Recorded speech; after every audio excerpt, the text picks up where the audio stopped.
The line of duty isn't as straightforward as it seems for the men in blue, as they face new challenges every single day. Some situations electrify them, while others leave them battered and traumatized for life. Join us as we unravel some of these particular situations. An argument over a seat on a city bus led to a foot chase and ended with a rookie officer in the hospital with a gunshot wound to the leg.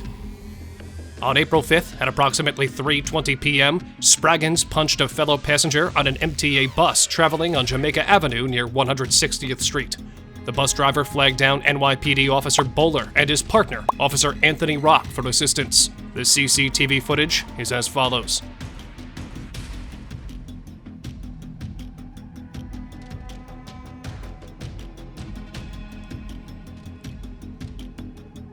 The officers tried to talk to Spraggins at the front door of the bus, but he pushed Officer Rock and ran off. Officers Bowler and Rock chased Spraggins. Open the door. He just punched me. You just. Yo, stop, bro. I got it. I got it. Northbound 160. As Officer Bowler caught up to Spraggins, the defendant turned and shot him. After Officer Bowler fell to the ground, Spraggins continued to point the gun at him, attempting to fire. Moments later, Spraggins racked the slide of the gun, took a shooter's stance, and pointed the gun at Officer Rock, who in return fired 2 shots, which did not hit Spraggins. One up the MC first line.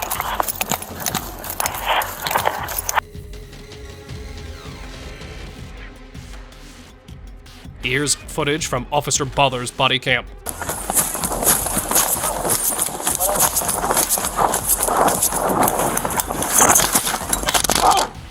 After shooting Bowler, the defendant ran into a parking garage where he removed his black jacket and sweatshirt and left in a white t-shirt. Police found a shell casing near the shooting scene and a magazine loaded with 15 rounds of ammunition at the corner of Jamaica Avenue and 161st Street, where Spraggins was running before the shooting.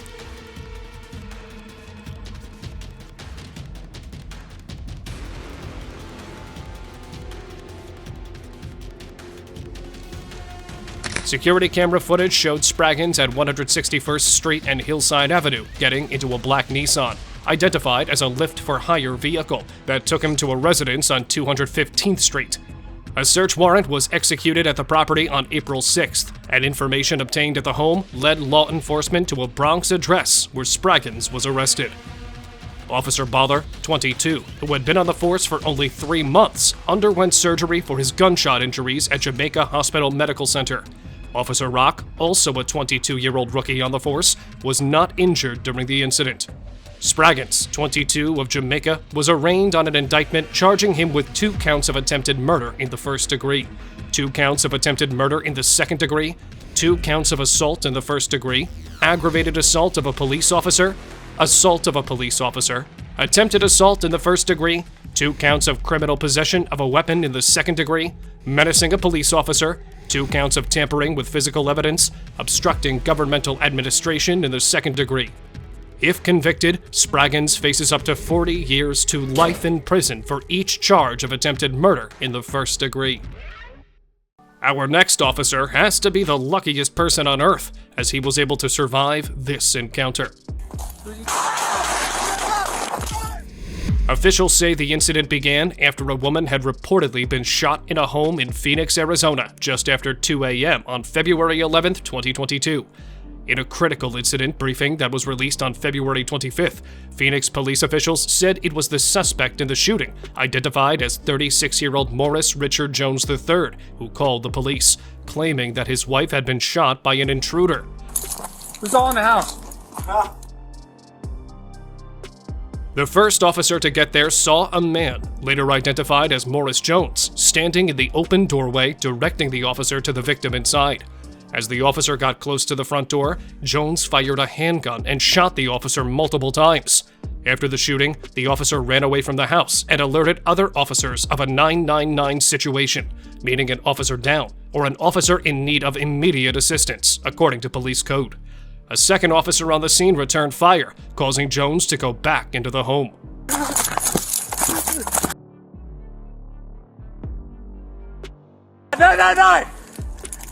As police staged outside the residence, Jones fired more shots in their direction and also attempted to escape by ramming a patrol car with a vehicle, but was unsuccessful. Later, a man inside the home, since identified as the brother of the female victim, walked out and placed a baby on the ground before being detained. The female victim was identified as 29-year-old Shatifa Lobley of Phoenix. That man was seen on video walking outside, dropping the child off, then walking toward police with his hands up. Police officials said they did detain the man, and he is cooperating with investigators. Where is your emergency? It's a gunshot wound. There's a gunshot wound. Wake up, baby! Hello, is somebody there to talk to me? As officers approached the house to get the baby, the gunman opened fire. A SWAT team arrived at the scene and used ballistic shields to rescue the baby, who was uninjured. Jones fired shots in their direction as well. I got the baby. Officers entered the home and found Jones dead and the woman critically injured. She was taken to a hospital where she unfortunately died of her injuries on Friday afternoon. The 1-month-old baby girl was Jones's and Lobley's child and is now in the Arizona Department of Child Safety's custody. And this is why cops are advised to always conduct traffic stops from the passenger side of the vehicle. The officer, who has not yet been named by the department, had just pulled over a BMW 7 Series that had been speeding at around 73 miles per hour, or 120 kilometers per hour, in a 50 mile per hour, or 80 kilometer per hour zone. Then, a different BMW, a high-performance M3, could be seen in the dashcam footage speeding around a corner in the oncoming lane before spinning out of control and crossing the median back end first. Officials said the M3 was traveling at more than 120 miles per hour or 190 kilometers per hour. The M3 hit the 7 Series that the officer was standing beside. Thankfully, the officer noticed the M3 speeding towards them and managed to run out of the way.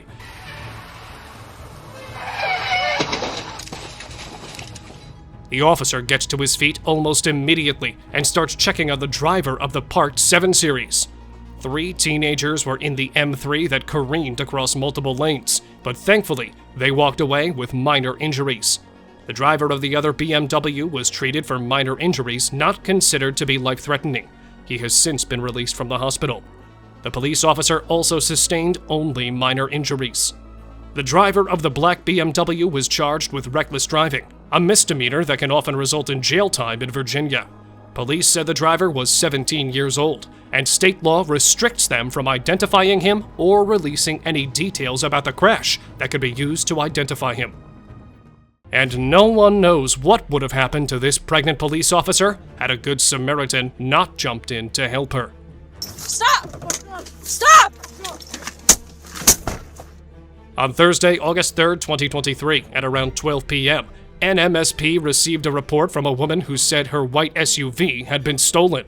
The woman stated she and the man who stole her SUV had gotten into an argument shortly before he took off with the vehicle. Officers began searching for the vehicle when one officer located the vehicle on NM 63 near Pecos. The officer immediately tried to pull the driver over, but he refused and began driving erratically. 114, I'm headed back that way. I was at the 314. I don't know which way they go. He's going down Caballo Lane and he's turning around. He's trying to ram me off the road. He just crashed me. Right behind me, he just rammed me. He pulled off to the side of the road. Please let Santa Fe Regional know. I think he's gonna try to go back to the house. The driver continued to flee before nearly hitting a bicyclist and sideswiping the officer's patrol car. He's slowing down. He's gonna take Old Denver Highway. 10-4, he's not gonna take Old Denver Highway. He has a tire iron. 6 income, there's a biker! No, he just, bro, can you get off the road? He's dangerous. Get off the road. 320. I'm gonna hit him. The man then jumped out of the SUV and ran up to the hood of the officer's car and began smashing the windshield before taking off on foot. He's crashing my vehicle intentionally as well. We're here at the 2. He's on foot. 146 income. He's running at me. Stop! I'm gonna f***ing take you, dude. Stop.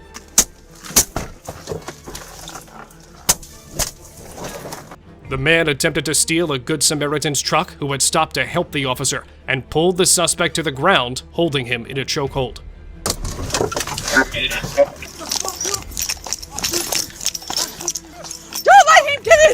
Stop, stop.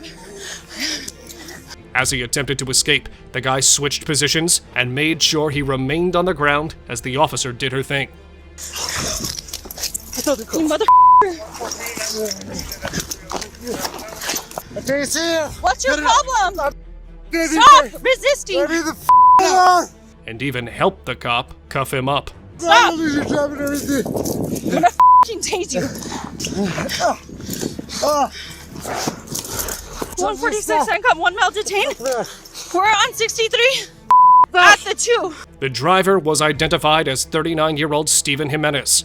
He was transported and booked into the San Miguel County Detention Center, where he was charged with aggravated battery on an officer, aggravated battery on an officer with a deadly weapon ×2, aggravated battery, criminal damage to property, resisting, battery, reckless driving, and attempt to commit a felony, stealing a vehicle.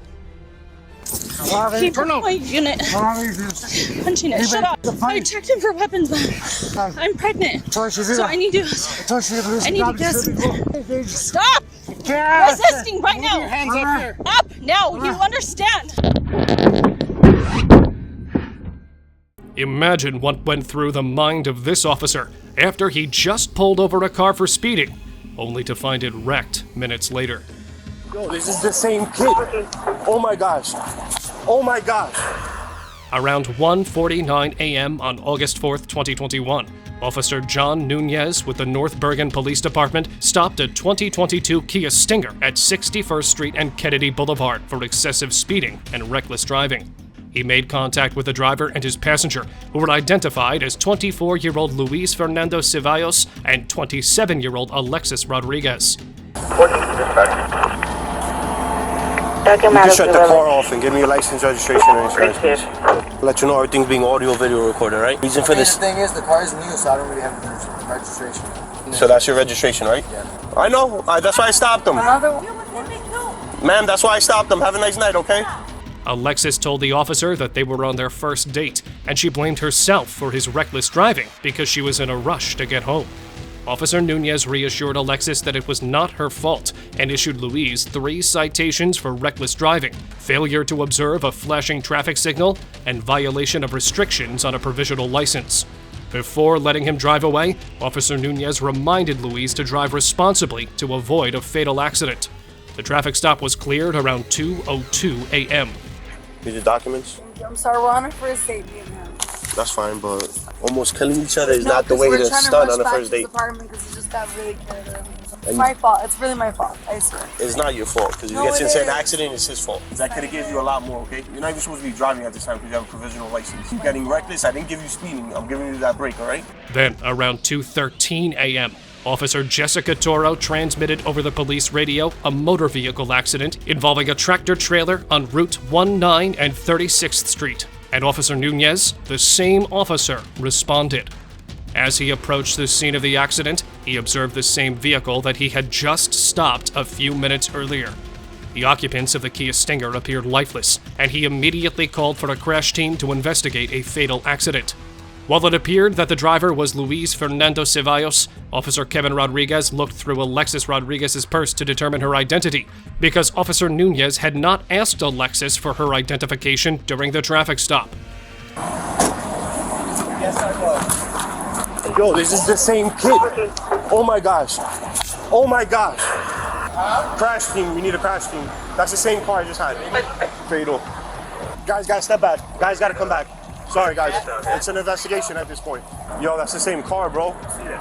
That's the same car I just had, man. What did you have? That I stopped him for speeding. As Officer Nunez proceeded to collect documentation from the truck driver and get his account of what happened, he told Officer Nunez that he was backing into 36th Street to make a delivery at the loading dock of Pat LaFreda Meat Purveyors. As he was backing in, the Kia Stinger, which was traveling southbound, struck his tractor-trailer at an excessive rate of speed.